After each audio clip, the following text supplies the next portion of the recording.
pave a meaningful and robust path from education to employment. And so hopefully we can talk a little bit about one of our approaches to trying to address this issue.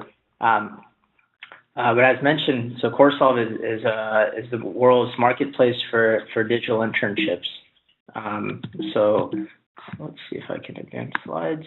Okay, and so digital internship is effectively a short online work-based learning project through which companies and students can collaborate and work on real-world problems together. And so companies can be for-profits, non-profits, large companies, startups, and students can be what we think of as students, undergraduates, even maybe late high school students, graduate students, but then also lifelong learners. And so these can be early career professionals who have worked a few years in industry and are now really interested in upskilling or maybe even pivoting to a new field, and they need to build a new set of skills and get some practical experience before they can do that successfully. Or these can be mid-career professionals or late-stage professionals who have worked in a field for years or decades, and they're interested now. For example, maybe they've been an IT administrator or they've worked more in computer programming, and now they're interested in gaining skills in data science or predictive modeling or something that's becoming a little bit more popular, and there seem to be a lot more jobs in that space. And so Coursolve kind of creates a marketplace where those sorts of learners can find these real-world opportunities that are hosted by organizations all over the world. And so we can step through just kind of what exactly this experience looks like, and then we'll talk a little bit about some of the partnerships and challenges and opportunities that we've encountered. So really the journey kind of starts with the learner, and this is more from the learner's perspective, but the journey really starts when a learner decides that they want to learn a new set of skills. And so today they can go to several different online learning platforms. They can go to boot camps if they want to learn more computer programming related skills. But let's say a learner wants to learn data science skills, for example, really kind of the basics of what is this data science thing. It's a hot new area. It's being discussed a lot in the media. And so they can come to Coursolve and they can actually access a set of learning resources. And so these are resources that we're hosting in conjunction with some university partners. So, and for data science in particular, we've teamed up with the data science team there at the University of Washington. And we have some of their introduction to data science content that they've offered elsewhere. We've sort of brought that into Coursolve as kind of a first step in learning data science. And so the student will come on, they'll watch some videos, they'll do some practice problems, and really kind of get a sense of what is data science. And then to really start to traverse kind of the bridge from that learning in almost a vacuum or learning in a sandbox to starting to get a sense of what it's like to learn in the real world on Coursolve, they'll then find organizations that they can work with to actually solve real problems in that space. And so an example here has actually been Sama Technologies, which is a Bay Area data science company. And they recently just started kind of growing very quickly. And they do data science consulting for several different fields, mostly in healthcare. And so Sama has been excellent in sort of an organizational partner for us. They've posted several digital internship projects on Coursolve. And kind of the focus of those projects has been mining the Twitter stream in order to gain insights that can help improve healthcare delivery. And so they kind of have millions of tweets that they've parsed, and they're trying to get a sense of those tweets that might mention certain diseases or certain other pathologies. Are there relationships between those tweets? Can we kind of find connections between how people are thinking about certain diseases, and how can social media data kind of feed our thinking around that? So it's a fascinating problem kind of in its own right, but also for someone who's getting into data science as a learner, this is a kind of a great project to get your feet wet. It's a nice blend between exploratory analysis, but it also kind of has its real world significance to it. And so Sama, for example, a learner who wants to learn data science might come to Coursolve and find Sama's problem as one that he or she can work on.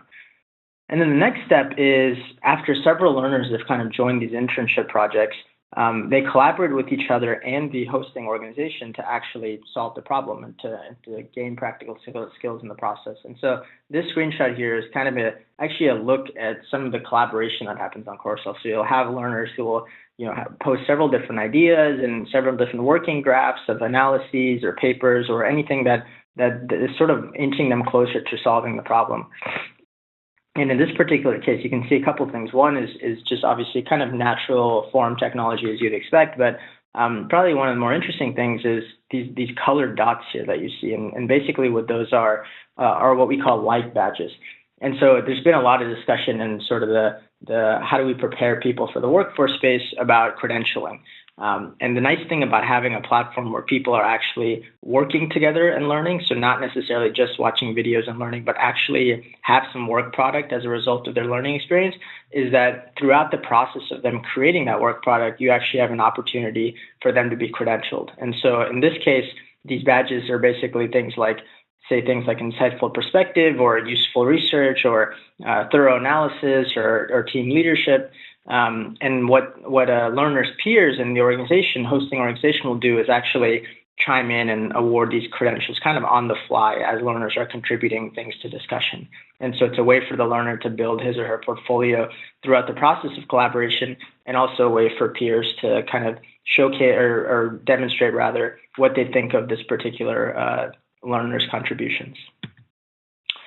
So as learners move on, they develop several solutions. The work projects we've seen with Sama technologies, for example, have been incredible. So I mean, these are 50, 60-page reports of analyses with visualizations, code, data, really very robust submissions. So many learners take their work very seriously and take a lot of pride in sort of what they're creating.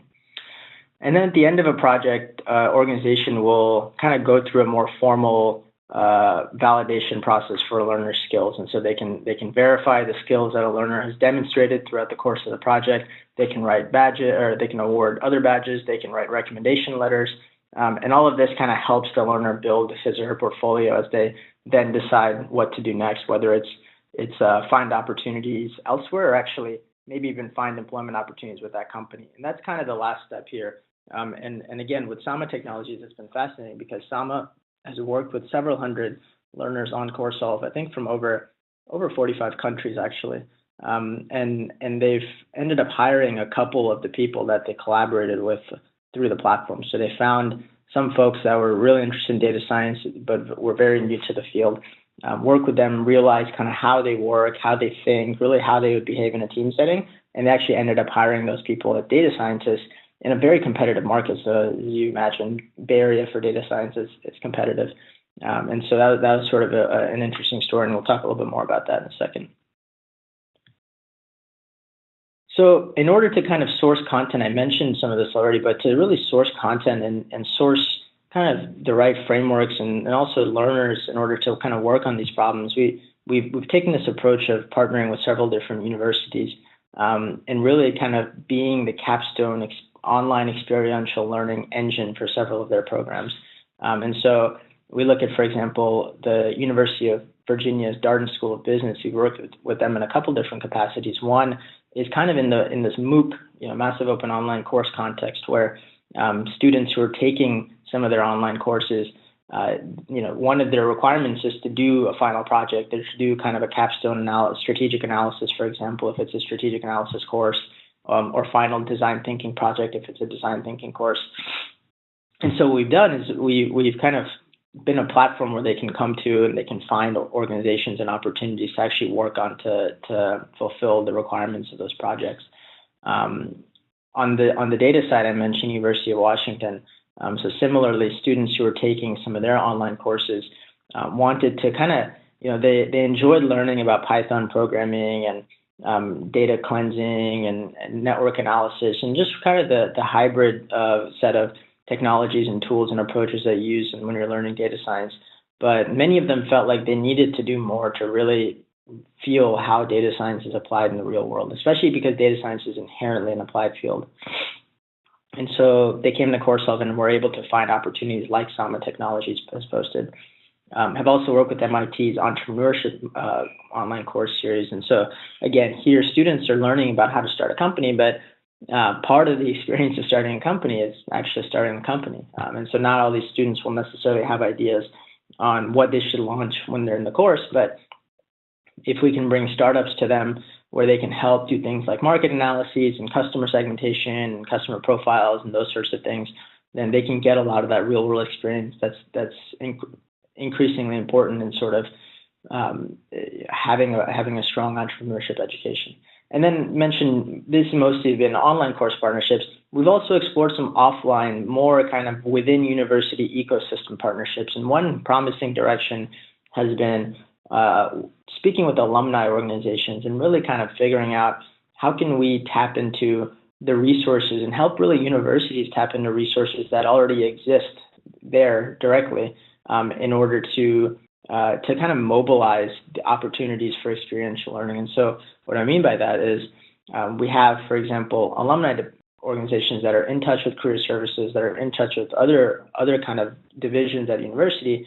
What if we could create a way for Coursolve to kind of be a platform where lots of corporate partners and other folks that are affiliated with the university actually posted problems for existing students. And so it could be an alumni who runs an organization or is a part of an organization could actually post a digital internship for an existing MBA student or for a current undergraduate student. And that way we're really kind of creating this new way of alumni to engage with existing students.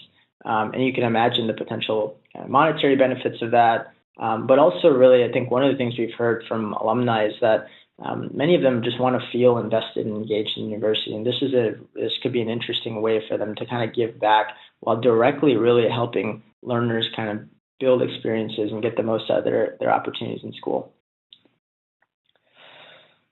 So kind of the key, we've talked a lot about learners, we've talked about universities. I think the core of this model that really depends on organizations feeling like there's value in using Coursolve. And so we've tried to kind of map out what are some of the value propositions for organizations, because without them, this model won't work. And in a second, we'll talk about the challenges and hopefully we wanted to pick your guys' brain on what are additional ways that we can kind of think about incentivizing organizations to participate. But some of the value propositions that we've seen include, one, just the opportunity to promote their brands to tens of thousands of people worldwide. So we have about just over 16,000 people, 16,000 learners on the platform. And this is a great opportunity, especially if you're a smaller firm, to post a problem to kind of, one, show that you're thinking about your problem in interesting ways and you're willing to kind of put it out there for other people to consider, but then also a chance to just get other people thinking about your problem and thinking about your company. And actually, Sama Technologies, interestingly enough, said that by just posting on Coursolve, they were able to strengthen their relationships with their existing client organizations simply because being involved in Coursolve sort of indicated or kind of demonstrated their commitment to innovation, right? Just trying out new ways to solve problems and tap into talent. And on the talent front, Coursolve could be a great opportunity to build talent pools. So we mentioned again Sama's kind of case study of really engaging with students and other learners and finding a way to recruit them at the end of the process. You can imagine kind of a future where companies are running digital internships year-round as sort of a kind of a funnel for talent, whether it's a funnel for on-site intern talent or it's a funnel for kind of full-time hires. But there's no reason to not cast a wide net over talent, especially if they're smart people, that you'll be able to kind of get a deeper look into in terms of how they work and how they think that maybe a traditional job application or the traditional hiring process just doesn't offer. And then, of course, and the last one is actually kind of the idea that started Coursolve, and then we sort of realized that there's several different value propositions potentially for organizations. The third one is just the opportunity to crowdsource new insights. And so we've seen companies get value just from seeing how other people think about their problems and seeing the kinds of solutions that they kind of come back with. And so these are a few of the organizations that have posted on Coursolve. Today, we've had, I think, about 150 organizations that have posted on the platform, many of them small startups, some of them nonprofits. Here's a couple of them. We had Ford post a data analytics type of problem a little while back, and Oxford similarly. Oxford, interestingly, was more on the organization side instead of being one of the university partners. And then, of course, you mentioned Sama as well.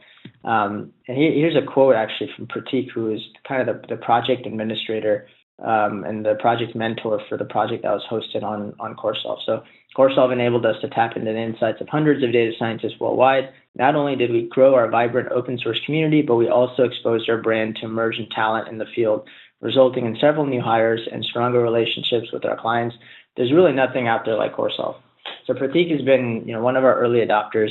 Pratik, I would say, and this is kind of where we'll get into challenges in a second. Pratik has been an anomaly in that he's really put a lot of his effort and time into scaling his Coursolve project into, I think I mentioned, a couple hundred people worldwide, kind of persistently working on it.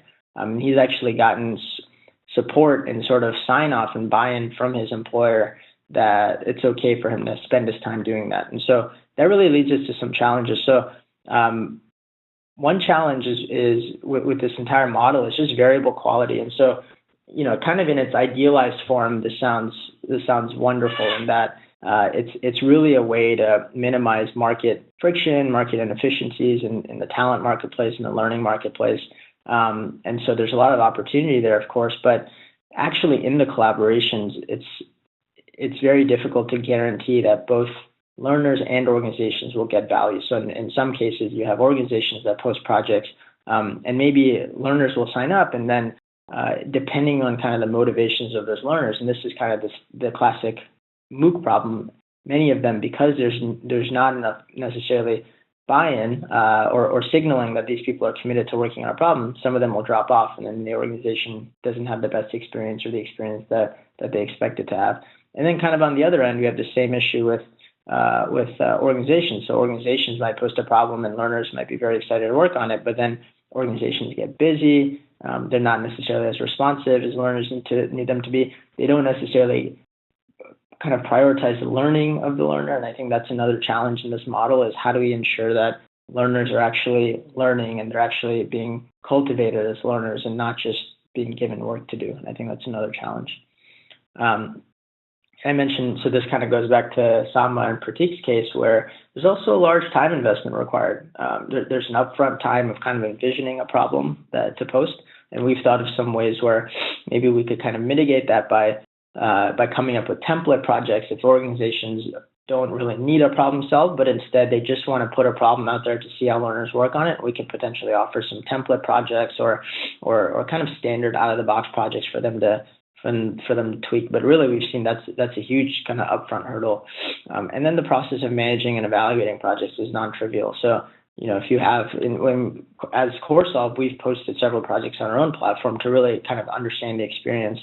And we've seen that it can take up to several hours a week to manage a project. On average, it's about 2 to 5 hours a week, but that's also kind of contingent on several other factors. So that's another thing that we've seen kind of be a deterrent to quality collaborations and really even sometimes getting organizations to post.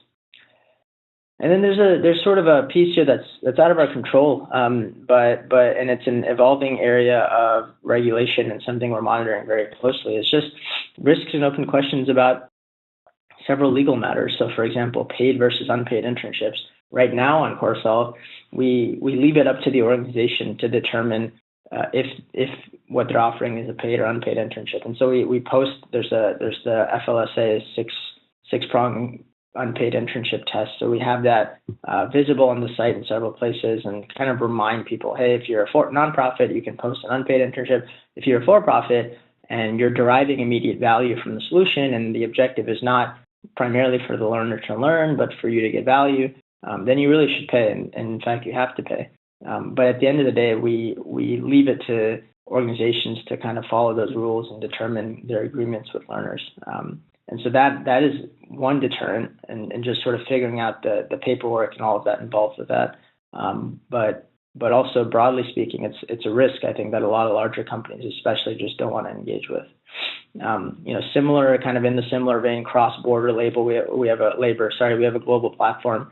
So I think our biggest markets are the U.S., India, Brazil, Russia. So you can imagine kind of the countries rather that you would expect for these sorts of things.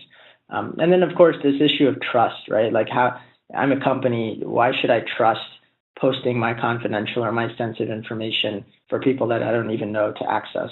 And there's been ways around this. So Sama's example is a good one because it's really an example of how do we use publicly available data to run a project, and that's an interesting model in itself. But nonetheless, there's bound to be disclosure of confidential information, and how do we ensure that learners sort of respect the privacy around that?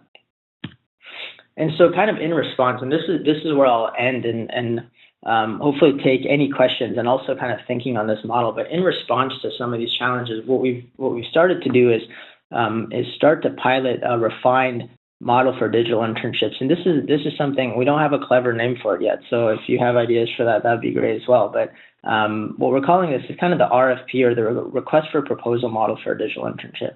And kind of the way this works is, step one, it's still similar to before. Organizations will post a project and they'll invite learners to participate. But in this case, the participation won't be, if the project is, I need a financial model built for my startup, the participation won't be go build a financial model. It'll be learners will join and basically submit proposals that describe how they would do this.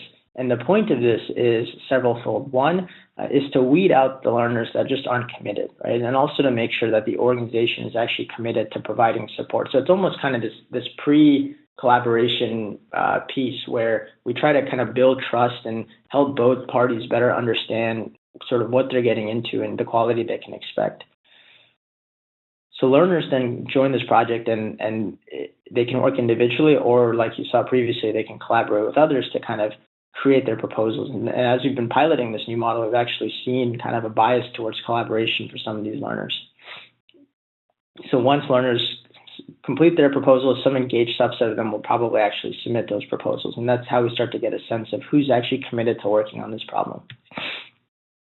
Organizations will then evaluate those proposals and they'll give feedback to learners. And this is the feedback piece here is critical. One question we're asking with this model is, how do we ensure that everyone, regardless of whether their proposal is accepted or submitted or whatever, how do we make sure that they actually get learning value from this experience? And so we think that by organizations providing feedback on these proposals, it'll be a great opportunity for learners to actually get a sense of what they did well, what they could do better, and refine their approaches for whatever they do in the future.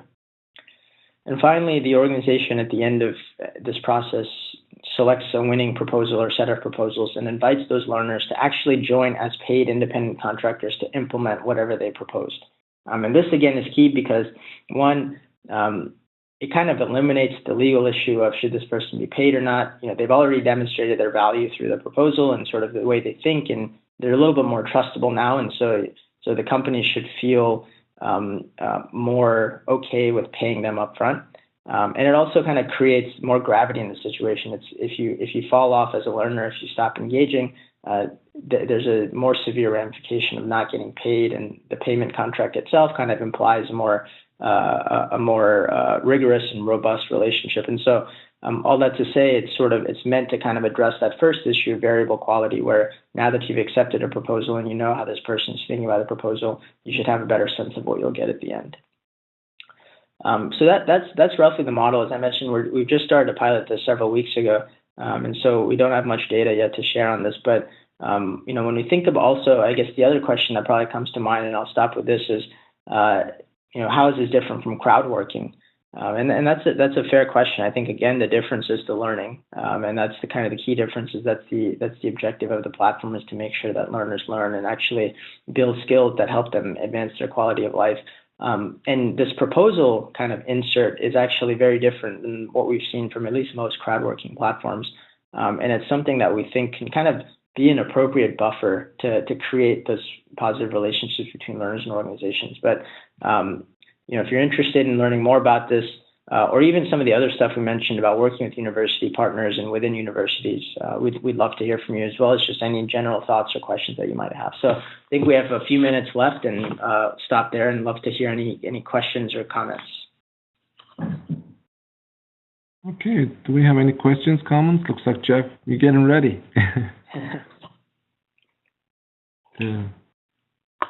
Oh, on mute.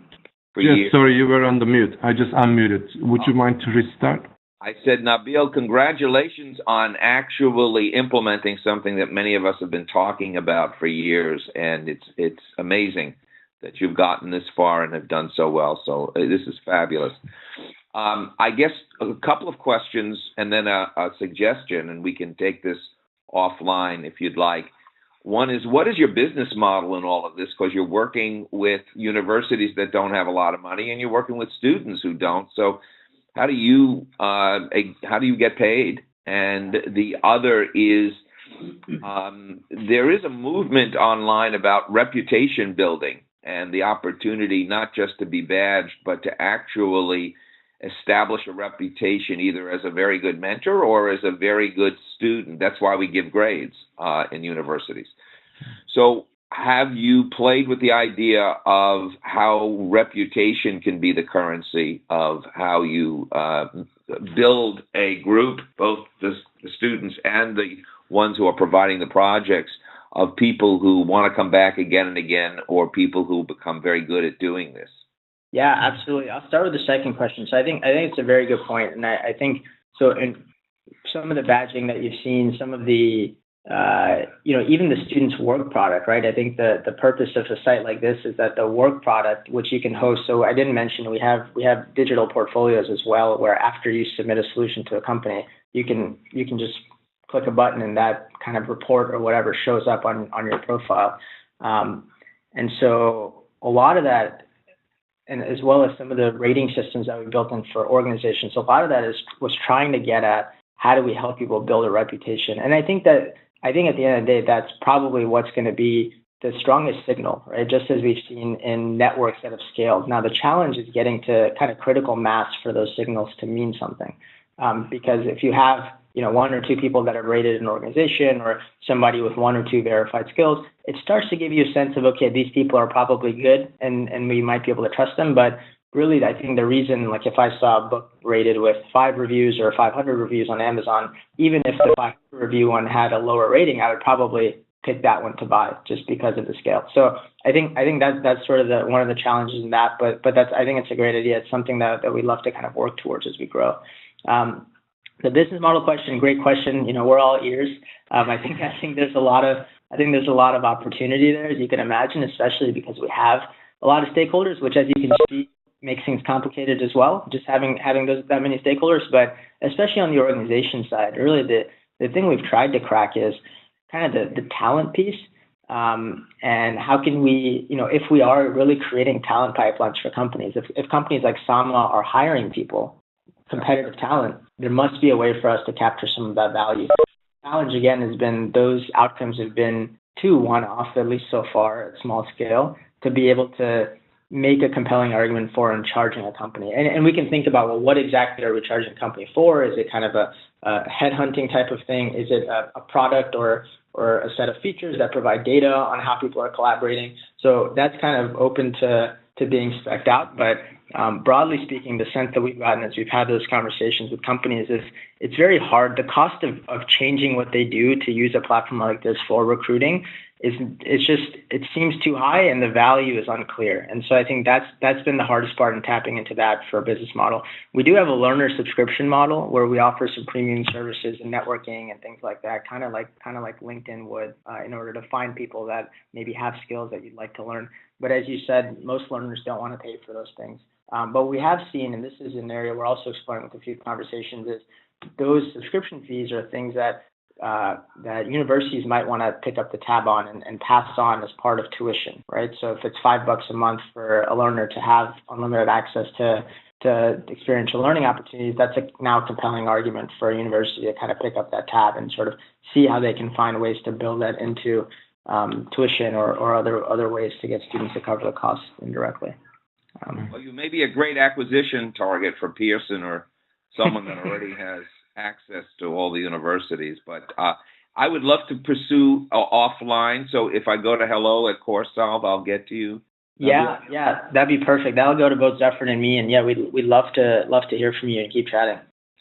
Hey, Jeff and Nabeel and Haluk, I know a lot of others have had to drop off because we're over time. I did put 2 items in the chat window for you, Nabeel, so make sure you check that before you sign off. Sure. One of them is I'm hoping that maybe you can do a submission and a proposal at the National Academies next year in Washington, D.C. I thought your presentation was great. It's right on topic for the T-Summit. And that's March 21st, 22nd next year in Washington, D.C. and I included the URL. If you would submit a proposal, it can be evaluated and maybe integrated into the agenda. But there'll be 300, 400 people there. So good luck. Great. I appreciate that. Thank you. I can't find, maybe I'm just being thick, but I can't find the... Right at the top, there's a On little the right side, chat. it says chat. I can email it to you. I Yeah. can just copy paste it and email it to you. Yeah, that's okay. Thank you. That'd be great. I see the chat. I just don't see anything typed in there for some reason. Oh, Jim, I think yours went to the private. I will just send it to him. Oh, thanks. Well, Luke, you're so good. Thanks, everyone. Bye. I got to run to the next meeting. All right. Thank you all very much. Thank you so much. Thank you. Thank you, Nabeel. Thank you very much, and have a wonderful day. You too. Thank you so much for the time. Take care. Take care. Bye. Bye.